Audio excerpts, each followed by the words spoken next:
And we welcome you on into Table Talk today. We are happy to have Mr. Nate Johnson joining us once again from Risk Managers Insurance, talking a little bit insurance, answering some of those FAQs, if you will, when it comes to insurance. Nate, glad to have you back. This is your first reappearance, so This is my first. You've asked me to come back. It's great. we're happy to have you back, and looking forward to having this as a monthly thing. It'll be good. It'll be really good. Give us a little bit of a recap just on last month, what folks might have missed when it came. We talked dwelling insurance. Yeah. So we focused last month on the actual structure of the home, and the two main key points that we wanted to emphasize was be specific on your usage. Right? What are we using it for? Are we renting it out? Are we living in it? Do we have an apartment? Are we doing a business out of it? Anything like that. And then the other thing that we wanted to make sure was that because of inflation, did we have enough coverage on the structure in case of a peril loss, fire, theft, vandalism, anything like that, so that we didn't fall into an actual cash value or a co-insurance penalty. So.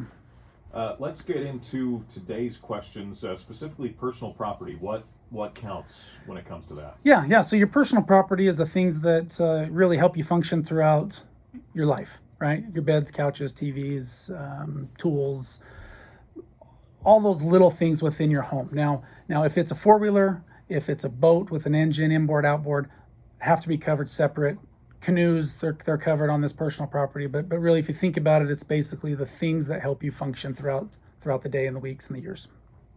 So you've already mentioned a couple of those items that might need to be increased with a home policy. What might some others be? Yeah, so really the big things that you're going to want to look at is there's always limitations on the base policy for jewelry, firearms, money, securities, gold, silver, those types of things.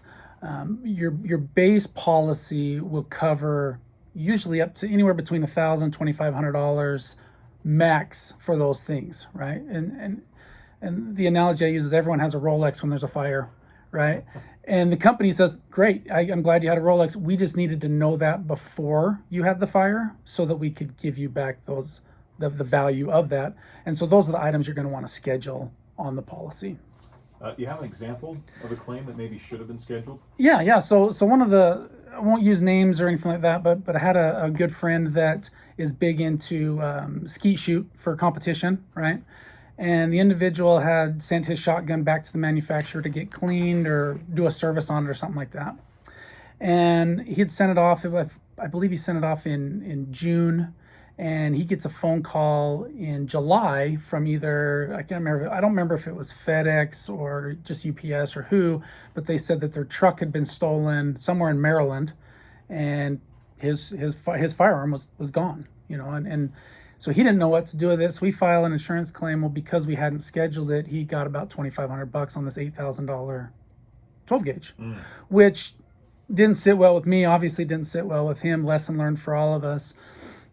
Because we really don't think about those occurring to us. We really don't. We feel like, we've got them in a safe, everything's protected, and this was just kind of an out-of-the-box situation. And so anything, if you have a max value, and it's not per item, it's a max value, right? So we really, if you have multiple firearms, multiple jewelry, you really want to schedule those on your policy so that if they're stolen or lost or damaged, that you get full replacement on those, and to do that usually runs you about 5% of the value to schedule those. So how does the claim work when it comes to the personal property? Yeah. So really, this is the misconception that a lot of us have, is that because we have replacement costs, we're going to get a check to replace that right now, right?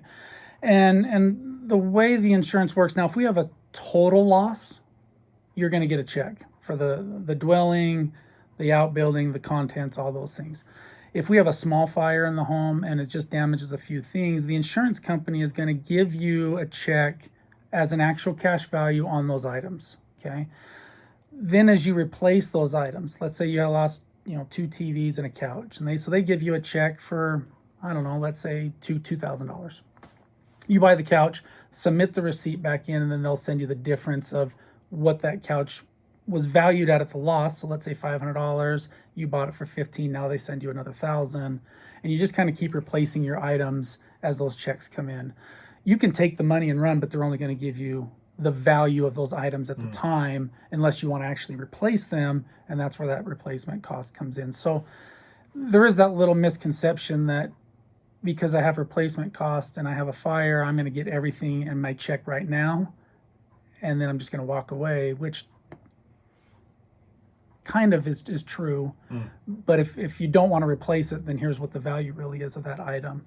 And so it's something to really think about in the case of a loss, that you do need to replace the items to actually get the full replacement check to replace those items. No, makes sense. Well, Nate, we appreciate you swinging by as always. Any final thoughts from you as we send you on your way? No, we love to be here for the community. Appreciate it. You know, if anyone has any questions, concerns, go to riskman1.com. They can always come to our website.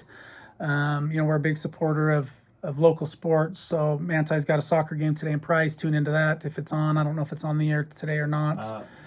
Check. It's now teamhive.live is the new Centricom base. Teamhighlive.com. Teamhive.live. Teamhive like a beehive for the state. .live. Gotcha. So for all the high school sports this year. Love it. And then another CCC as well. Perfect. And then another shout out to Just Know College Sports. I'm a big advocate of them. Their football season actually is going to be the best they've ever had. I'm pretty excited for them, and you'll hear more about them through Gary Chittister and yourself. So, but you know, go local sports. I'm excited for it. Oh, it's going to be a fun time. We appreciate you, Nate, as always. Thanks, Tanner. That is